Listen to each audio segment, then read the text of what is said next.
Ry malagasy praitan-drazana, ry tanora, zandry, zanaka malagasy, tompo kilasy, tompo vavy. Manoloana ny toedra ra eto amin'ny firenena, izay nahitana savorovoro sy fikorotanana, dia voalohany indrindra aloha miaraory amin'ireo izay namoiavana ny tenako. Mirary fasitranana ihany koa ho anareo izay naratra ary maneho firaisapo amin'ireo izay very sy rava-fananana. Etsika niainga tamin'ny fitakiana zo fototra ilain'ny malagasy noa nataonareo tanora fantatro ny atezerana, ny alahelo ary ny fasairanana nateraky ny fatapatapahan-jiro sy eo ihany koa ny tsy fahampiny ny famokarana herinaratra. Eninay, eniko ny antsonareo, tsapako ny fijalianareo ary azoko tsara ny fiatraikan'izany eo amin'ny fiainatsika andavanandro. Ary rehefa misy ny fijaliana na fahoriana iainany vahoaka malagasy dia tiako tsapanao fa anisany tena makarary ahy ihany koa izany ary tsy atorizako andro manalina mba ahafahana mitondra vahaolana mba entina anamavanana sy anatsaraina ny andavanandro ny vahoaka malagasy. Ka noho izany ny fitakiana izay nataonareo, ny sedra izay nampamgiry firy anareo dia eninay ary ekeny sy ifonana raha misy ireo mpikambana eo anivon'ny gouvernemanta izay tsy nahavita sy natateraka ny asa izay nandrasan'ny vahoaka taminy. Tsy namaly ny etaeta mety mifanandrify amin'ny filainareo izahay. Eny, mety tsy niainy mihitsy aza ireo kikika, ireo tebiteby izay niainanareo.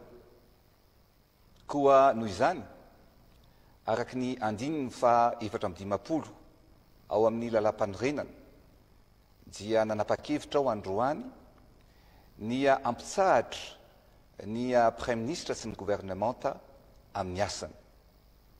Mandra-pahanendry ny gouvernemanta vaovao dia ireo mpikambana ankehitriny no manohy ny fampandehanan-draharaha andavanandro. Ao anatin'ny 3 andro isika dia andray ny anarana atolotra ho Premier ministre vaovao ary rehefa vita izany dia anome fe-potoana ny Premier ministre ananganany ny gouvernemanta. Ny gouvernemanta izay atsangatsika dia hiasa ho an'ny vahoaka ary katsaka sy anafaingana ny asa rehetra ho fanasoavana ny vahoaka. Koa ho an'ireo rehetra izay manana ny fitiavan-tanindrazana, anompo firenena, vonona tsy hanao kolikoly, mikatsaka hatrany ny fanasoavana ny vahoaka, manana ny fahaiza-manao, afaka mamaly ny etaetam-bahoaka amin'ny departemanta ministeriel izay mifandraika amin'ny fahaizany sy ny trakefany. Ary indrindra mahatsapa teny fa afaka tena mitondra fiovana eto amin'ny firenena. Izany dia manetana anareo aho, nareo malagasy tsy vaky volo, satria malagasy ray tsika, tany ray no iainantsika ary samy sari-piaro amin'ity firenentsika ity, dia andao ary tsika ifanometanana ary manetana anareo ametraka ny CV anareo ao amin'ny lapam-panjakana Ambotsirohatra. Isy ihany koa sapana manokana andray izany na alefa mailaka na ihany koa amin'ny alalan'ny LinkedIn ho an'ireo izay mety any ampitan-dranomasina. Manetana manokana anareo tanora aho satria resy lahatra fa manana zara-toerana amin'ny fampandrosoana ny firenena ianareo.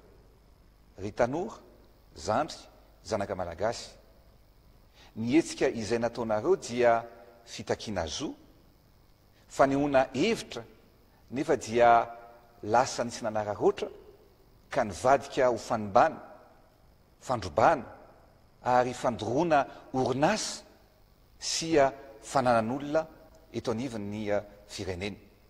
ary voamaly ao dia nitsidika ireo toerana izay simba sy may ontsa ny foko rehefa nahita ny fahasimbana sy ny faharavana satria dia ny zavatra tsapa dia nininana tao nisy andian'olona nanao fotsiny ny namaky ary nandoro ary avao kosa ireo olona hafa olom-pirenena dia navela niditra zay nandroba an'ireny toerana maro samihafa reny. Ny resaka tamin'ireo tompona orinasa izay voakasiky zany ao ary amanarivony maro dia maro no very asa ankehitriny ary satria sarotra ny fanarenana izay tokony ho atao. Misy kajona orinasa marobe tao anatin'ireny may ireny ary tena betsaka ny fianakaviana no latsa-dranomaso malahelo satria le orinasa zay isan'izy ireo dia tsy afaka ny anoitsony aloha ny asa zay natao ary zay indrindra no tsy maintsy hoe miara mijoro isika, miara miatrika isika ary indrindra miara manangana indray isika an'ireo zay simba sy potika. Ka nanapa-kevitra ao fa ireo orinasa izay manana entana simba sy ireo rava fananana dia hojerena manokana ary isy fepetra ho fanampiana azy ireny.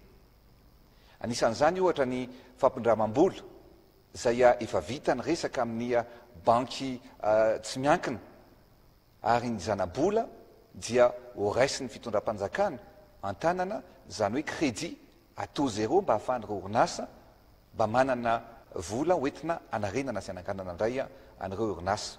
Izay ihany koa dia isy ihany koa ny subvention na ny fanampiana manokana izay ho raisy ny fitondram-panjakana indrindra ho an'ireo orinasa izay marefo. Ho fanohanana ny fandoava-kitra ihany koa dia ho foanana ary misy fomba hijerevana ny ahafahantsika manalefaka ny etra ho an'ireo zay tratran'izany. Raha mikasika ny jirama manokana dia efa miroso amin'ny famahanana ny olana isika amin'ny alalan'ny fametrahana n'ireo tompo-pamokarana herinaratra azo avy amin'ny masoandro. Efa maromaro izy ireo nefa vita ary efa maromaro no ampiasaintsika sy sitrahantsika amin'izao fotoana izao. Zay ny teneniko anareo hoe misy ny olana fa tsy mitaza-potsiny ny fitondram-panjakana ary ho azavaiko aminareo amin'ny antsipriany zany amin'ny fotoana manaraka. Tsapa tokoa nefa fa ny zavatra olana nisy dia tsy nisy ny mangarahara ary tsy ampy ny serasera tamin'ireo olana izay natrehana sy ny fitantanana ny raharam-pirenena amin'ny ankapobeny fa indrindra ny mikasika ny olan'ny jirama. Matetika simba ny milina tsy fantatry ny vahoaka zany. Matetika efa amboarina ny milina tsy fantatry ny vahoaka zany.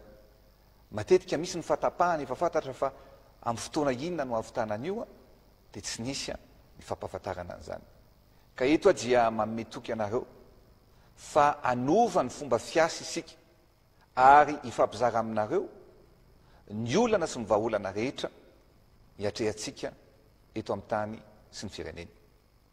Mandiha lalatsarotra isika amin'izao vanim-potoana izao koa andao ary sika hisafidy ny lalan'ny fifampienoana entina hijerena ny olana mba ahafahantsika mametraka vahaolana maharitra ho an'ity tanindrazana iraisana ity. Hifandinika amin'ireo ray aman-dreny ampanao ary anteriko ihany koa fa andray ianareo tanora, ianareo mpianatra, ianareo mpandraharaha, ianareo manana orinasa na majinika na vavety ary ianareo tsy anasa ihany koa. Singaniko etona fa ametraka tedi-bola manokana isika anatsarana ny andavanandrom-piainana ireo mpianatra eny amin'ny anjerimanontolo. Hojerevana ihany koa ny trano hipetrahana sy ireo afodi-drafitrasa rehetra izay manodidina an'izany. Ohatranareo ihany aho matsapa toanareo ihany koa ary fantatro fa tena mamparary anareo ny kolikoly izay misy eto amin'ny firenena izay manimba sy mamotika ny firenetsika. Noho izany dia hiara-iady amin'izany isika, anala izany isika ka ametraka ny rariny sy ny intsiny eto amin'ny firenena ho an'ny zanatsika ary indrindra ho an'ireo tanora. Fa kosa raha manam-pitiavana an'ity firenena ity isika dia etoa tena milaza amintsika horetany horen-danitra fa tsy hisy mihitsy fandrosoana afaka apetraka raha tsy misy ny fitoniana sy ny filaminana. Eto zao dia milaza aminareo fa maro ireo tetikasa izay vantsinin'ny banky iraisam-pirenena vola efa andalam-pandehanana daholo izany zavatra rehetrarehetra any ary amany olana betsaka amin'ny resaka rano, amin'ny resaka jiro sy amin'ny lafiny maro samihafa. Fa raha mikorotana isika dia ho suspendu na tsy afaka ho tohizana ireo asa rehetra izay efa natomboka sy tokony ho atao. Ary zay no atsoko ny faindretsika rehetra. Raha manana fitiavan-tanindrazana tsika dia tsy mirona mihitsy makany amin'ny fampisarahana, fa mirona makany amin'ny zavatra mampiray sy mampitambatra anasoavana an'ity tanindrazana iombonana ity. Andro vitsy zay dia maro ireo mpandroba na anararoatra ny toe-java-misy ka zay ny antony lazaiko aminareo vahoaka malagasy eto fa nametraka isika ny cellule anti-pillage zay misy tomobile maro, misy mpitandro ny filaminana maro, mifamezivezy manerana ny tanàna izy ireo satria lahara-pamehana aloha amin'izao tsika amin'ny teny zao ny mamerina ny filaminam-bahoaka sy ny fandriam-pahalemana. Tsisy indrafo fa ho saziana araky ny lalàna ireo zay miny manan-kirotana manimba sy mandroba fananan'olona fa indrindra ireo zay mikasa ny anankirotana an'ity firenena eramanana ity. Etaniko ihany koa ianareo rehetra eny anivon'ny fokontany mba hiara-isalahy amin'izany. Manomboka eto dia anova famindry isika, anome sy anana anjara toerana bebe kokoa ianareo tanora amin'ny fanolorana vahaolana. Izany no ananganako ny espace de concertation nasehatra misokatra ho an'ny rehetra, indrindra ho an'ny tanora, ahafahana mifanakalo hevitra mikasika ny raharaham-pirenena amin'ny akapobeany sy ametrahana ireo asa lahara-pamehana mifandraika amin'ny filan'ny vahoaka.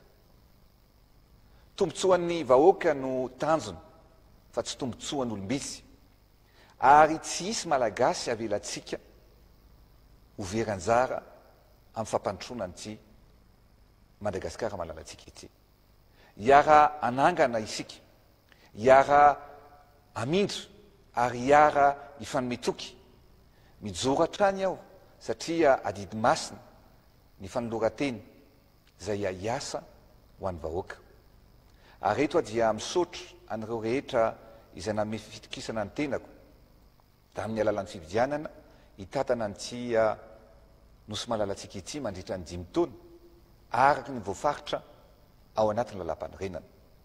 Ary ireo fanamby rehetra anisan'izany ny resaka jiro, ny resaka rano, ny resaka fambolena dia tsy maintsy ho vitatsika ao anatin'ny vanim-potoana izay hiasako. Mazava ny voalazany lalam-panorenana fa raha izao manokana tsy manana eritreritra mihitsy ny tsy hanaja an'izany lalam-panorenana zany satria fitiavan-tanindrazana no mikirina ato amiko sy no himasopoka ihany koa fa tsy fitiavana fahefana fa tsy fitiavana ihany koa voninahitra fa finiavana anompo vahoaka, anompo ny malagasy. Tompo-klasy, tompo-vavy, lesona lehibe no afaka sotomina sy tsoahana amin'ny zavatra nitranga ty to amin'ny firenena tao anatin'izay andro vitsy zay ary anao dingana entitra sy mazava isika anatsarana ny fomba fiasa ary indrindrindrindra mba hiatohana ny zoanareo sy ny filan'ny vahoaka malagasy. Anarina any Madagasikara no antony ijoroako fanamby efa noraisiko zany velirano natoko zany ary tsy maintsy tanterahako izany. Ny vahaolana ny tsy vahaolana mihitsy ny fampisaraham-bazana sy ny fankalana. Ny fifandomana dia mitarika instabilité sy fanakorontanana koa manao antsoavo aminareo tanora mba ho tony isika ka tsy misy manana tombotsoa mihitsy amin'ny korotana sy ny faharavana sy ny fampitehana izay endrika hita eto amin'ny firenena amin'izao tsika miteny zao. Koa andao ary isafidy mba iray fo ary anangana indray ity firenena malalatsika ity izay simba dia mbola areniny ary noho izany dia hiaraka androso isika fa izany no adiditsika ho an'ny tanindrazana. Marary atsika azo soa, azo fiadanana ary indrindrindrindra samitsika rehetra ho tahin'Andriamanitra. Misaotra tompokila, mankasitraka tompovavy.